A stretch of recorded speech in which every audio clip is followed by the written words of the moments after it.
పరిచయం వాక్యం జకర్యా గ్రంథం 8వ అధ్యాయం 18వ వచనం. జకర్యా గ్రంథం 8వ అధ్యాయం 18వ వచనం. రెండు విషయాలు. మొదట పండుగ గురించి నేను మాట్లాడతాను. రెండవదిగా మందిరం గురించి రెండే మాటలు మీరు రాసిపెట్టుకోండి. ఇవి రెండు సందేశాలుగా మా యూట్యూబ్ ఛానల్లో మీకు లభ్యమైతే మీరు చూడగలిగితే మీకు వీలున్నప్పుడు ఐఎఫ్పి చర్చ్ టీ కాఫీ అని మీరు ఆ ఛానల్లో చూడగలిగితే రెండు సందేశాలు. మొదటి సందేశంలో నేను మాట్లాడుతున్నాను 8:18. మరియు సైన్యములకు అధిపతి యెహోవా వాక్కు నాకు ప్రత్యక్షమై ఎలాగ సెలవిచ్చెను. సైన్యములకు అధిపతి యెహోవా ఆజ్ఞ ఇచ్చినదేమనగా 4వ నెలలోని ఉపవాసము, 5వ నెలలోని ఉపవాసము, 7వ నెలలోని ఉపవాసము, 10వ నెలలోని ఉపవాసము యోధా ఇంటి వారికి సంతోషమును ఉత్సాహమును పుట్టించు మనోహరములైన పండుగలను. దేవుడికి స్తోత్రం కలుగును. ఈసారి మీ పక్కన సహోదరులు ఒక చేపట్టుకోండమ్మా. యోధా ఇంటి వారికి, ఏ ఇంటి వారికి? ఉత్సాహమును సంతోషమును పుట్టించు మనోహరములైన పండుగలు. ఏ పండుగలు? చెప్పాలా? ఏ పండుగలు? మనోహరమైన పండుగలు. యోధా ఇంటి వారికి.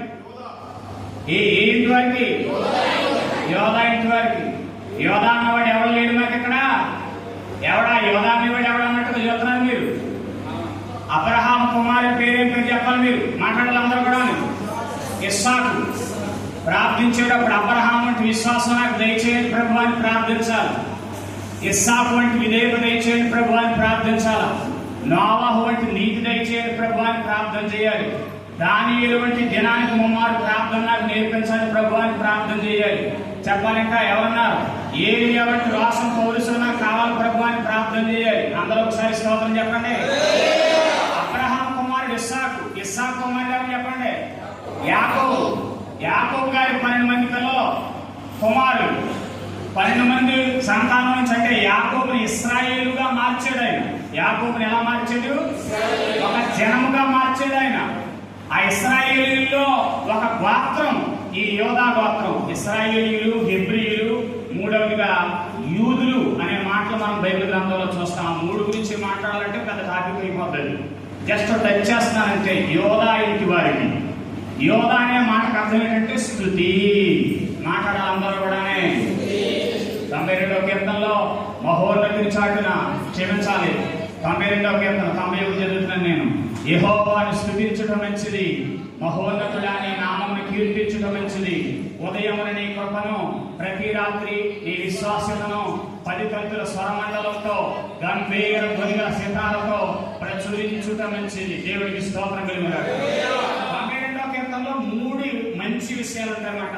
ఆ పలకాలందరూ కూడా స్తుతించడం మంచిది. నా వైపు చూడండి అందరూ కూడా.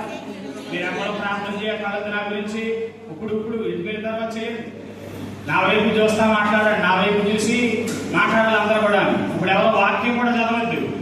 మన వైజాగ్ అవతల తుని వైజాగ్ అవతల తుని అవతల చిన్న దొడ్డుగొల్లి అనే ప్రాంతం దేవుని వాక్యం యూట్యూబ్లోకి వెళ్తుంది. ప్రపంచం అంతా చూస్తుంది. అయినా చెప్తున్నాను అవసరమైన ఉపవాసకోవటానికి వెళ్తే అక్కడ ఆ అయ్యగారికి ప్రార్థన అయిపోయిన తర్వాత పరిశీలనకు వచ్చాడు ఒక యవనస్తుడు. వచ్చినప్పుడు వాక్యం మాట్లాడేటప్పుడు మాటను బట్టి ఒక మాట ఆయనకి హృదయంలో గుచ్చుకున్న కారణాన్ని బట్టి ఆయన చేసిన తప్పు చెప్తున్నాడు మాట. ఏం చేసేవాడు, ఏం తప్పు చేసేవాడు నువ్వు అంటే పరిచర్య చేస్తా చెప్తున్నాడు ఆయన. చెవిలో ఇయర్ ఫోన్స్ పెట్టుకుని, చెప్పండి ఏంటి, చెవిలో ఇయర్ ఫోన్స్ పెట్టుకుని సెల్ ఫోన్ పక్కన పెట్టుకుని ఇక్కడ వాక్యం చెప్తుండగానే మనోడు అక్కడ ఇంకో కార్యక్రమం చేస్తున్నాడు. పిల్లల దేవుడికి స్తోత్రం కలుగుగా. అంటే అది భయం ఉందంటారా? దేవుడి సన్నిధిలో ఉన్నాడన్న భయం ఉందా? అందుకే ప్రసంగి భక్తుడు రాశాడు, నువ్వు దేవుని మందిరమునకు పోయినప్పుడు నీ ప్రవర్తన జాగ్రత్తగా చూసుకో. దేవుని మందిరంలో చాలా జాగ్రత్తగా ఉండాలి. అనాలోచనగా అవిధేయతతో అశ్రద్ధతో ఉండకూడదు. దేవుని ఆశీర్వాదం పొందుకోవడానికి వచ్చిన మనం శాపగ్రస్తులు అవుతాం. శాపగ్రస్తులు అవ్వకుండా జాగ్రత్తగా ప్రవర్తన చూసుకోవాలి. హల్లెలూయా. స్తుతించడం మంచిది. పలకాలందరూ కూడా. రెండోది 92వ కీర్తనలో కీర్తించడం మంచిది. మూడవదిగా ప్రచురించడం మంచిది. స్తుతి. యోధా అనగా స్తుతి. యోధ అనగా స్తుతి. ఆ గోత్రంలో ఉన్నటువంటి ఆ పేరు స్తుతి. ఆ యోధా గోత్రంలోంచే ప్రభు అయిన యేసుక్రీస్తు వారు కూడా వచ్చారు. అంటే యెహోవాని స్తుతించడం మంచిది. సూర్యోదయం మొదలుకొని సూర్యాస్తమం వరకు యెహోవా నామం స్తుతి నమ్మదగింది. అన్ని వేళల్లో, అన్ని కాలాల్లో, అన్ని పరిస్థితుల్లో అండి ప్రభు నామం స్తుతింపదగిన నామం. హల్లెలూయా. కీర్తింపదగిన నామం. స్తోత్రం చెప్పాలి అందరూ కూడా. ప్రచురింపదగ్గ నామం. స్తోత్రం చెప్పాలి. హల్లెలూయా. యోధా ఇంటి వారికి. ఏ ఇంటి వారికి? అందరు కాదు. నువ్వు యూదుడు అయితే యూదుడి గురించి ఒక ప్రత్యేకమైనటువంటి ఎక్స్ప్లెనేషన్ మనకి హిస్కేల్ గ్రంథంలో అండి ఏం పేరు మొట్టకై గురించి హామాను భార్యతో చెప్తుంటాడు. అదిగో అక్కడ ఉంటాడు గేట్ కాడ, అది ఎవరికీ కలవకడాడు.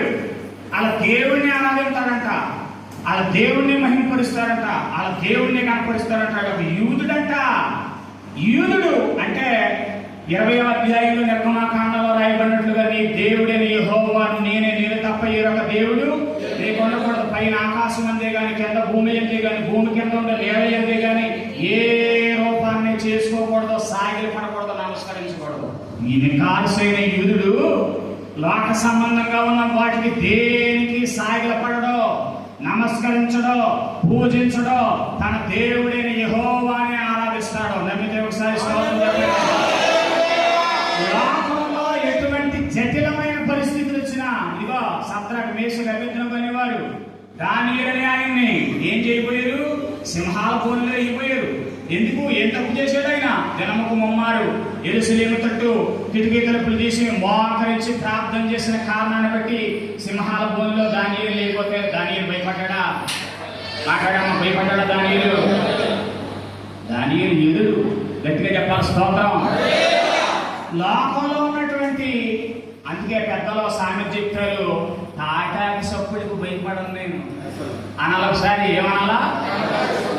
తాటాకి సప్పుళ్ళు అంటే నిన్ను శారీరకంగా బలహీనపరిచే శరీర బలహీనతలైనా, కుటుంబపరంగా వేధిస్తున్నటువంటి సాధనలైనా, ఆర్థికపరమైన, ఆరోగ్యపరమైన, కుటుంబపరమైన, ఆత్మీయపరమైన, లోకపరమైన, ప్రకృతిపరమైన ఎలాంటి ప్రతికూల పరిస్థితుల్లో కూడా భయపడక, వేదన చెందక, దిగులు పడక, ఆందోళన చెందక, నా ప్రభు అయిన దేవుణ్ణి నేను నమ్ముకున్నాను, ఆయన నాకు సహాయకుడు. స్తుతించే వాళ్ళ స్వభావం ఎలా ఉంటది? యోధా ఇంటి వారు ఎలా ఉంటారు? హల్లెలూయా, హల్లెలూయా. తొనకక, బెనకక, అదరక, చెప్పండి. అసలు టేక్ ఈజీగా తీసుకుంటాడనమాట. మనుషులకు పిచ్చెక్కిపోతాయండి నిజమైన క్రైస్తవుని చూసి. దేని చూసినానికి బలం? దేన్ని చూసి బలం? దేన్ని చూసి ధైర్యం నీకు?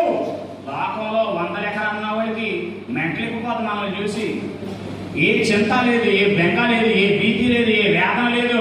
ప్రశాంతంగా ఉంటాడు, సంతోషంగా ఉంటాడు. ముఖంలో చిరునవ్వు ఎదుకోలో, కుటుంబంలో గందరగోళ వాతావరణం ఉండదు, ఒక నెమ్మది వాతావరణంతో ఉంటాడు. ఎలా సాధ్యం అంటే నీలో ఉన్నవాడు లోకంలో ఉన్నవాడి కంటే గొప్పవాడు. స్తుతి యోధా ఇంటి వారికి. ఈ పండుగలు ఎవరికి అంటే స్తుతించే వారికి. దీన స్థితిలో, బలహీన స్థితిలో, వేదన స్థితిలో, కృంగుదల స్థితిలో, నిరాశ స్థితిలో దేవుణ్ణి నమ్ముకుంటే నీకు అప్పులన్నీ పోతాయి, తిప్పలు పోతాయి. చెప్పండి. దేవుణ్ణి నమ్ముకుంటే ఆశీర్వాదాలన్నీ నీ వెనకాల వచ్చేస్తాయి.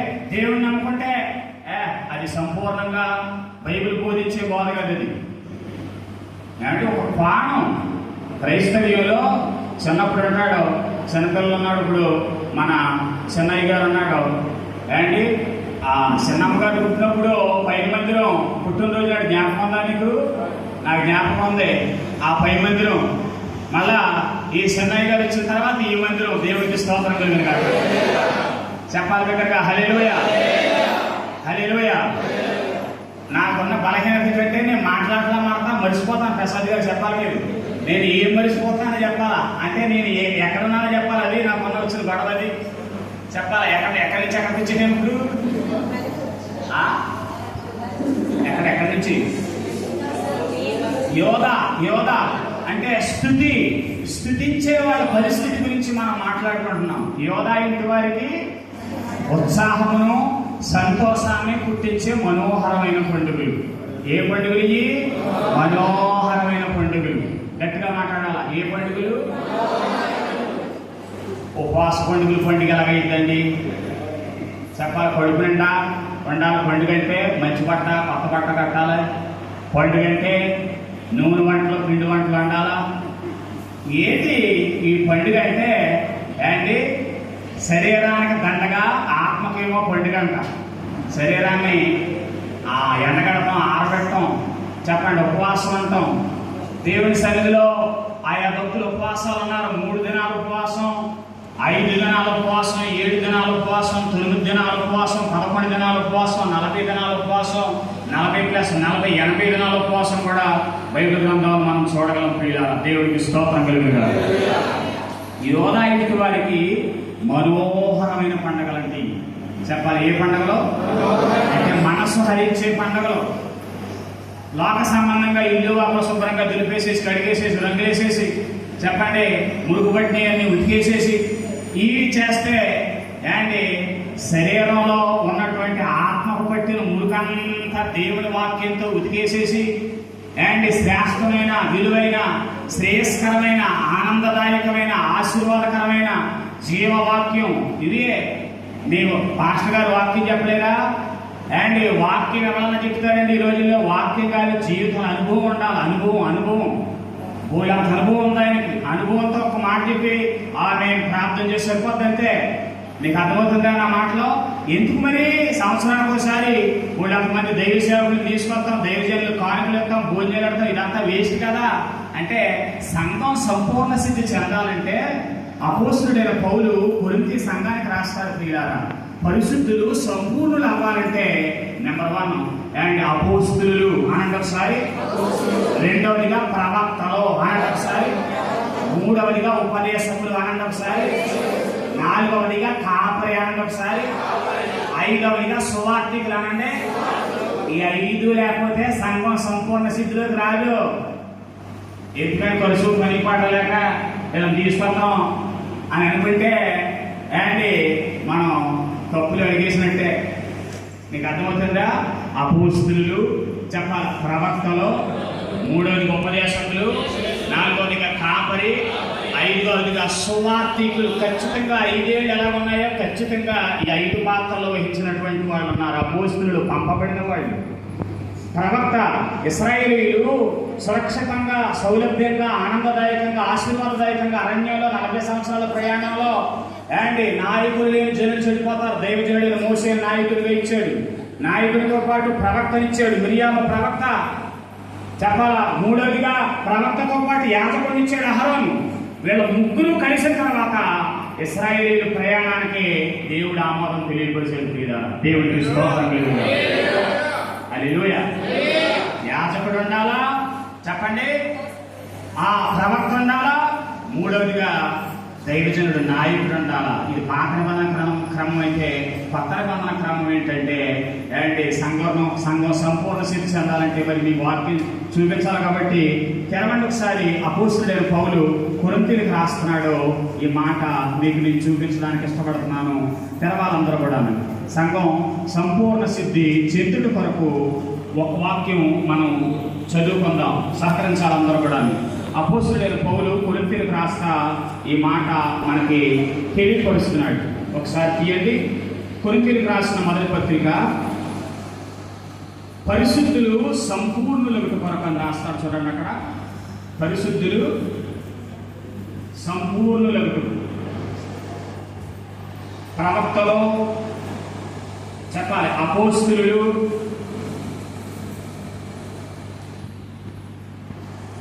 తీసేరా. కొరింథీయులకు రాసిన మొదటి పత్రిక తీయండి.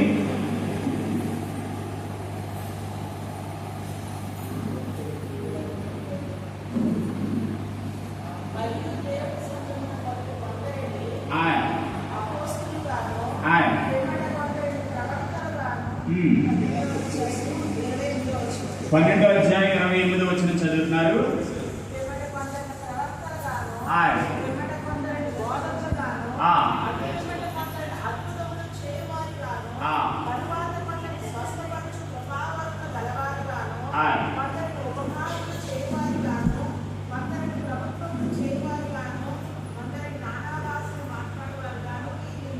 దేవునికి స్తోత్రం కలుగునుగా. అమ్మగారు చదివింది కరెక్టే. ఇంకొక మాట సహకరించండి. ఎఫెసీయులకు రాసిన పత్రిక 4వ అధ్యాయం 13వ వచనం. 175 పేజీ తీసుకోండి. బైబిల్ ఉన్న వాళ్ళు బైబిల్ తెచ్చుకున్నారా? 4:13 పరిశుద్ధులు సంపూర్ణులగినట్లు క్రీస్తు శరీరం క్షేమాభివృద్ధి చెందుటకు పరిచర్య ధర్మం జరుగుటకు ఆయన కొందరిని అపోస్తలులు గాను, కొందరిని ప్రవక్తలు గాను, కొందరిని సువార్తికులు గాను, కొందరిని కాపరులు గాను, ఉపదేశకులు గాను నియమించెను. దేవుడికి స్తోత్రం కలుగునుగాక. హల్లెలూయా. ప్రేమ కలిగి 15వ వచనం చదువుతున్నాను. సత్యం చెప్పుచు క్రీస్తు వలె ఉండుటకు మనం అన్ని విషయములలోనూ ఎదుగుదుము. ఆయన శిరస్సు అయి ఉన్నాడు. ఆయన నుండి సర్వశరీరం చక్కగా అమర్చబడి తనలో ఉన్న ప్రతి అవయవము తన తన పరిమాణం చొప్పున పనిచేయుచుండగా ప్రతి కీలు వల్ల కలిగిన బలం చేత అతకబడి ప్రేమ యందు తనకు క్షేమాభివృద్ధి కలిగినట్లు శరీరమునకు అభివృద్ధి కలగజేసుకొనుచున్నాము. హల్లెలూయా. క్షేమాభివృద్ధి అనంటే ఒకసారి సంఘ క్షేమాభివృద్ధి జరగడం కొరకే ఈ కూడికలు. సంఘ క్షేమాభివృద్ధి అంటే శరీరంలో ఉన్నటువంటి అవయవాలు. నువ్వు ఒక అవయవం శరీరంలో, ఇది క్రీస్తు శరీరం. ఇది దేవుని సంఘం అనగా చెప్పాలందరూ కూడా క్రైస్ట్ బాడీ, క్రీస్తు శరీరం. మనమందరం కూడా ఒక అవయవం అన్నమాట. అవయవం, నీకు అనేక అవయవాలు, సముదాయమే ఒక శరీరం. ఏ అవయవానికి కూడా పని లేకుండా చేయలేదు ఆయన. ప్రతి అవయవానికి ఒక్కొక్క పని ఉంటుంది. చివరికి తలలో ఉన్నటువంటి వెంట్రుకు కూడా పని ఉంటుంది. స్వేదరంధ్రాలు అంటే చెమట రావడానికి ఖచ్చితంగా శరీరంలో ఉన్న స్వేదరంధ్రాలతో పాటు చెమటలో తలలోంచి కూడా చెమట వస్తుంది. మీకు అర్థమవుతుందంటే క్రీస్తు శరీరం అనబడుతున్న ఈ సంఘంలో మనం అందరం కూడా అవయవములమై ఉన్నాం. అనంటే ఒకసారి గట్టిగా మాట్లాడాలి. అందరూ కూడా అవయవములమై. ఒకసారి పక్కన వ్యక్తితో చెప్పండి, నువ్వేమై ఉన్నావు? అవయవము. క్రీస్తు సంఘంలో, క్రీస్తు శరీరంలో నీ ఒక అవయవం. అనంటే ఒకసారి చెప్పాలి. ఒక్కొక్కటి చెప్పుకోవాలి. చెప్పండి. చెప్పట్లేదు అదేమన్నా ఒక చేయ పెట్టుకోండి, ఒక చేయ పెట్టుకోండి, పట్టుకుని చెప్పాలి. చెప్పండి అందరూ కూడా. నువ్వు ఒక అవయవం అను. నువ్వొక, నేను ఒక అవయవం. పలకానంలో కూడా నువ్వు ఒక అవయవము, నేను ఒక అవయవం. మనమందరము క్రీస్తు శరీరము.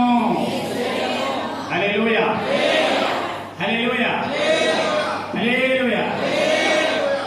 యోధా ఇంటి వారికి సంతోషమును ఉత్సాహమును పుట్టించే మనోహరమైన పండుగలు. సంఘ క్షేమాభివృద్ధి జరగాల.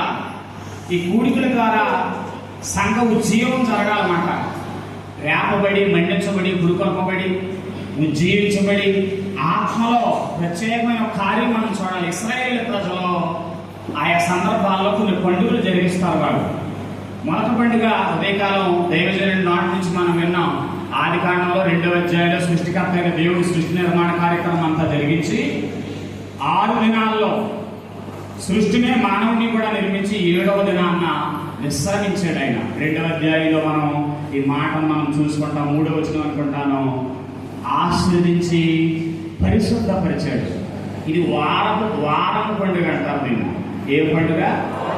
నిర్గమాకాండంలో 20వ అధ్యాయంలో కూడా 6 దినాలు మీరు కష్టించి పని చేయాలి, 7వ దినాన్న విశ్రమించాలి. విశ్రాంతి దినం ఇశ్రాయేలీయులు పరిశుద్ధంగా ఆచరించేవారు. విశ్రాంతి దినము చెప్పాలి. ఏ దినము?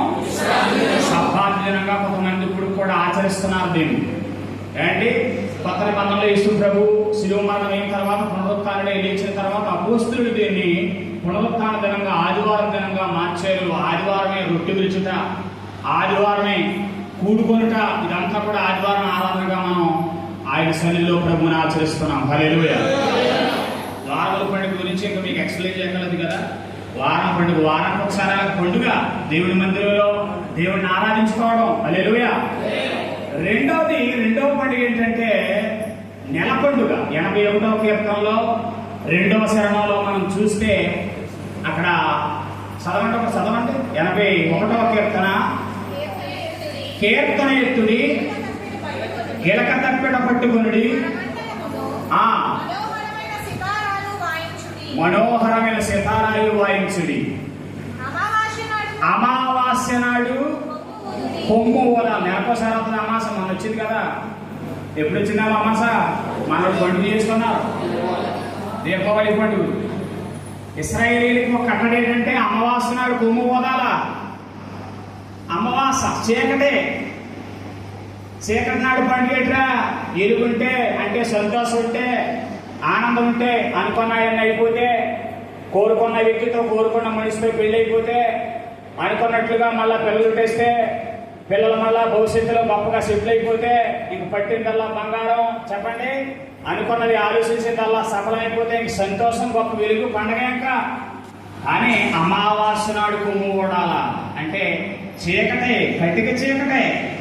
మీకు అర్థమవుతుందా? జీవితంలో, విశ్వాస యాత్రలో, ఆత్మీయ జీవితంలో ఏంటి ఎల్లకాలం అన్ని పరిస్థితులు ఒకేలా ఉండవు సహోదరుడా. ప్రతికూలత ఉంటుంది, వ్యతిరేకత ఉంటుంది, అననుకూలత ఉంటుంది, ఆటంకాలు ఉంటాయి, అడ్డంకులు ఉంటాయి. క్రీస్తు ప్రభు మార్గమే అది. యేసు ప్రభు లోకానికి ఈ విషయాన్ని తెలియపరిచేప్పుడు లోకానికి పిలుపునిచ్చాడు. నా మార్గం ఇరుకు మార్గం ఇది, లోకం పోయే విశాల మార్గం కాదు ఇది. ఏ మార్గం ఇది? ఇరుకు మార్గం. సంకుచితంగా ఉంటది, కష్టంగా ఉంటది, సత్యానికి పచ్చం చేయవలసి ఉంటది. కానీ పచ్చం చేస్తే ఫలితం నీకు ఉంటది. దేవుడికి స్తోత్రం కలుగుగా. చెప్పాలి దగ్గరగా హల్లెలూయా. నెలలో పండుగ ఇది అమావాస్య. మూడవ పండుగ మనం ఈ పంచఖండాల్లో, నిర్గమాకాండంలోనే మనం చూడగలం. ఏంటి? పస్కా పండుగ. ఏ పండుగ? బానిసత్వం నుంచి విడిపించబడిన తర్వాత ఎర్ర సముద్రం ఏంటి దాటని క్రితమే అద్భుతాలు జరిగిన తర్వాత లాస్ట్ అద్భుతం అంటే తొలిచూరు కుమారుడు చనిపోయే సమయంలో మరణదూత వచ్చి ఇంట్లో ఉన్నటువంటి తొలిచూరు కుమారుని హతమార్చే సమయంలో ప్రతి ఒక్కరూ ఏంటి ఏడాది ఏ గొర్రెపిల్ల తీసుకోవాలా? చెప్పండి, ఏ గొర్రెపిల్ల?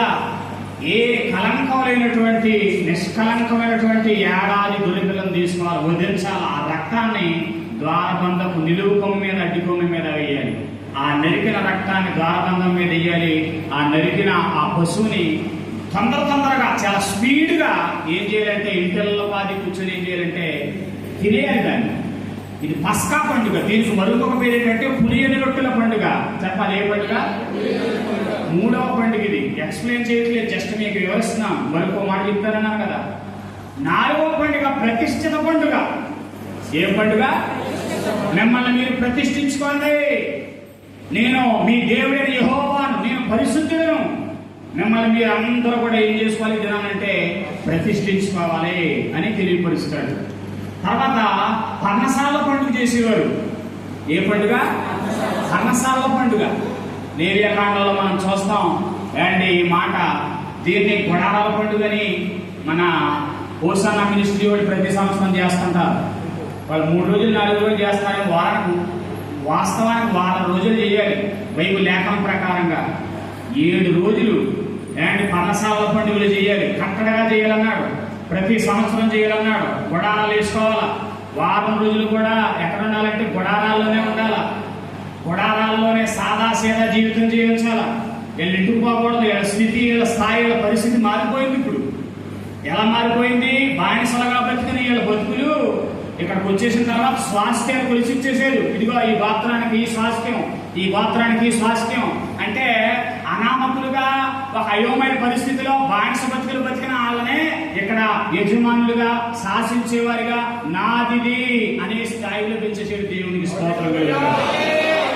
ఇలా ఉన్నతంగా దేవుడు ఆశీర్వదించిన తర్వాత దేవుడు ప్రార్థన నేర్పుతాడు కదా. పగల ఎండ దెబ్బైనా, రాత్రి నీళ్ళ దెబ్బైనా అని నాకు చాలా చిత్రం అనిపించింది. మొదట తెలియనప్పుడు, వాక్యం చదివినప్పుడు పగల ఎండ దెబ్బ అంటే ఏంటి?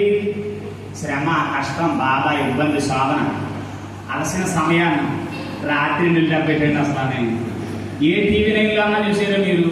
చెప్పండి, ఏ ఆంధ్రజ్యోతి అన్నా చూసారా? రాత్రి ఎదురు దెబ్బ దగ్గర పలానా ఓడి పడిపోయాడు. నేను చెప్పండి అయ్యారు, ఎదురు దెబ్బ అంటే ఏంటి అసలు? చెప్పండి, ఎదురు దెబ్బ అంటే ఏంటి?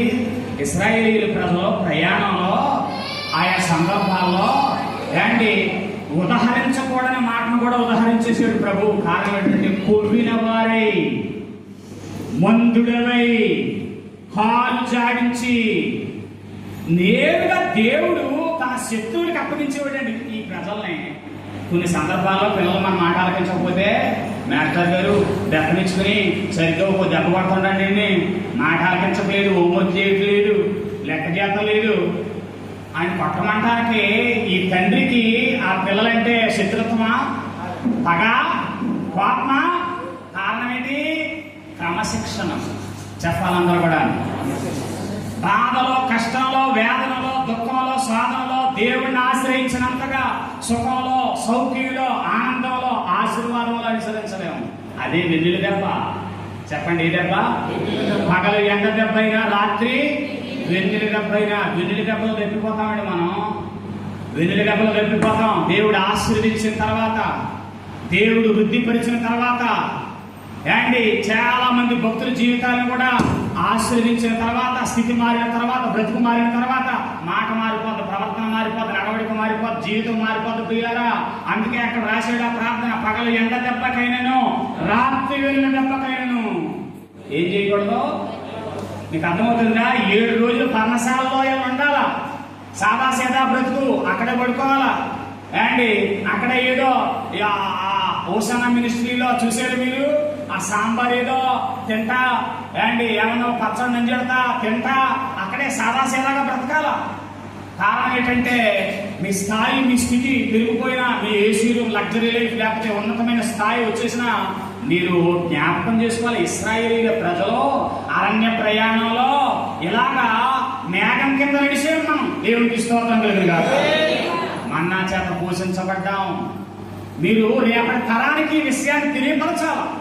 అందుకనే ఇలాంటి ప్రార్థనలు. ఎందుకంటే మన పరిస్థితి, మన పరిచర్య విశ్వాస ప్రారంభంలో ఏ రీతిగా ఉంది, నేటి దినాల్లో ఏ రీతిగా ఉందో మనల్ని మనం పరిశీలన చేసుకోవడానికి, మన ప్రవర్తన. ఈ మాట చివరగా 2వ సందేశంలో మీరు వింటారు. దయచేసి లేచి నిలబడండి. అందరూ కూడా ఒక నిమిషం ప్రార్థించండి.